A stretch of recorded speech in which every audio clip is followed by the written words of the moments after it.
Hello friends, welcome back to my YouTube channel Miss Smart Study. तो friends, आप कैसे हैं और आपकी तैयारी कैसी चल रही है। उम्मीद है कि सब बढ़िया होंगे, स्वस्थ होंगे और तैयारी भी बेहतर चल रही होगी।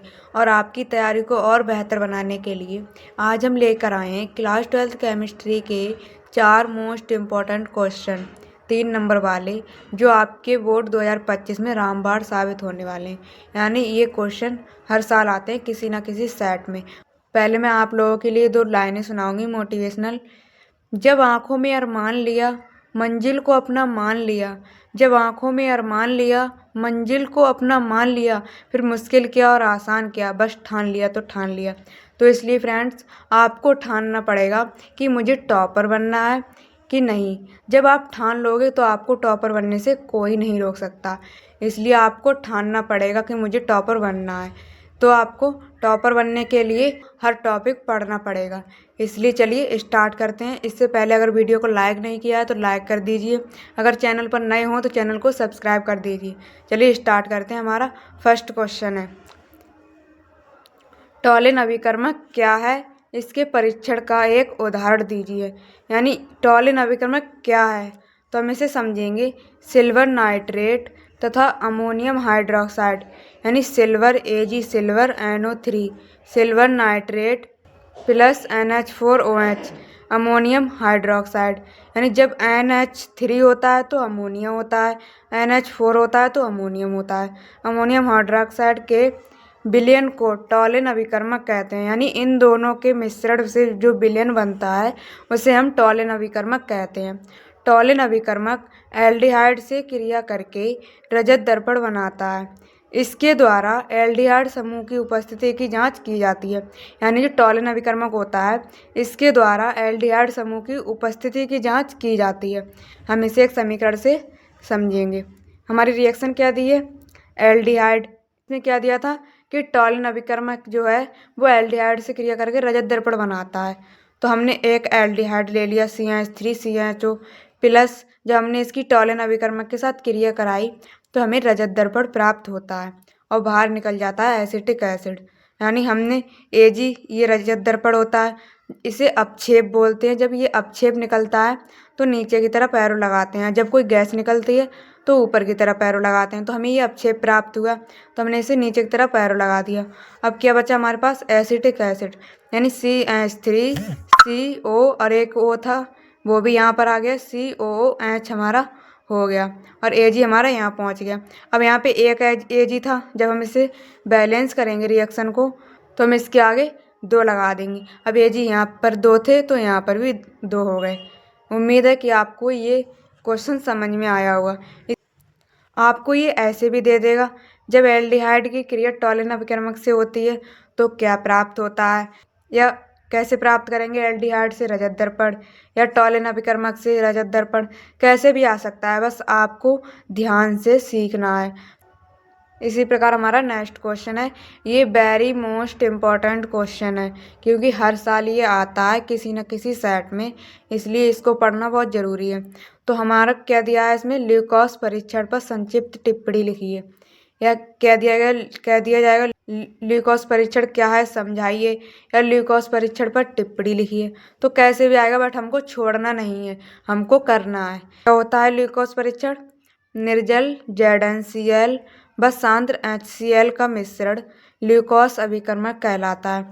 उसमें क्या था हमारा, सिल्वर नाइट्रेट तथा अमोनियम हाइड्रोक्साइड का विलयन टॉलिन अभिकर्मक कहलाता है। और इसमें क्या है, निर्जल ZnCl व सांद्र HCl का मिश्रण ल्यूकोस परीक्षण कहलाता है। उसमें एल्डिहाइड समूह की उपस्थिति की जांच की जाती है और इसमें एल्कोहल का परीक्षण किया जाता है। बिल्कुल सिंपल है। हम कैसे पहचानेंगे कि कौन सा प्राथमिक अल्कोहल है, कौन सा द्वितीयक है, कौन सा तृतीयक है। तो हम क्या करेंगे, यदि अल्कोहल के 3 से 4 ml विलयन में, यानी 3 से 4 ml विलयन में 2 से 3 ml ल्यूकोस अभिकर्मक मिलाया जाता है तो मिलाने पर वह ठंडे में शीघ्र ही अम्लता उत्पन्न करता है।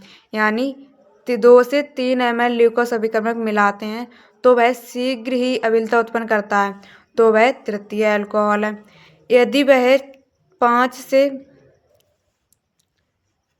यदि वह ठंडे में 5 से 10 मिनट बाद अम्लता उत्पन्न करता है तो वह द्वितीयक अल्कोहल है।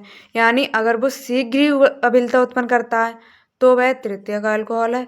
अगर वो 5 से 10 मिनट बाद अम्लता उत्पन्न करता है तो वह द्वितीयक अल्कोहल है। यदि वह ठंडे में 20 से 30 मिनट बाद, यानी अगर वह 20 से 30 मिनट बाद तक कोई अम्लता उत्पन्न नहीं करता तो वह प्राथमिक अल्कोहल है। यानी अगर वह ठंडे में शीघ्र अम्लता उत्पन्न करता है तो वह तृतीयक अल्कोहल है। 5 से 10 मिनट बाद अम्लता उत्पन्न करता है तो वह द्वितीयक अल्कोहल है। यदि वह ठंडे में 20 से 30 मिनट बाद तक कोई अम्लता उत्पन्न नहीं करता तो वह प्राथमिक अल्कोहल है। अब इसे हम रिएक्शन करेंगे। हमने एक अल्कोहल ले लिया, इसकी क्रिया हमने सांद्र HCl प्लस ZnCl से कराई, यानी हमने ल्यूकोस अभिकर्मक से कराई। तो हमारे पास क्या प्राप्त हुआ, यानी ये तो एल्किल यहाँ पे आ गया पर ये क्लोरीन थी हमारे, इसके साथ जुड़ गई, प्लस और ये H है, एक ये है और ये O, तो हमारा बन जाएगा H2O, हमारा बाहर निकल जाएगा। उम्मीद है कि आपको ये भी क्वेश्चन समझ में आया होगा। हमारा थर्ड क्वेश्चन है फेलिंग विलयन। अब फेलिंग विलयन क्या होता है, CuO हमारा फेलिंग विलयन होता है। अब फेलिंग विलयन एक रासायनिक अभिकर्मक है जो जल में विलय कार्बोहाइड्रेट के लिए परीक्षण के रूप में प्रयोग किया जाता है। जो फेलिंग विलयन होता है वो हमारा जल में जो विलय होता है, कार्बोहाइड्रेट जो विलय होता है उसके लिए परीक्षण के रूप में प्रयोग किया जाता है। यानी हमारे जल में जो कार्बोहाइड्रेट विलय होता है यानी घुला होता है, उसके लिए जो फेलिंग विलयन होता है, इसका एक एग्जाम्पल देंगे हम। जब फेलिंग विलयन को ग्लूकोज के साथ गर्म किया जाता है तो ग्लूकोनिक अम्ल तथा क्यूपरस ऑक्साइड का लाल अपक्षेप बनता है, यानी लाल अपक्षेप प्राप्त होता है। अब इसे हम रिएक्शन से समझेंगे।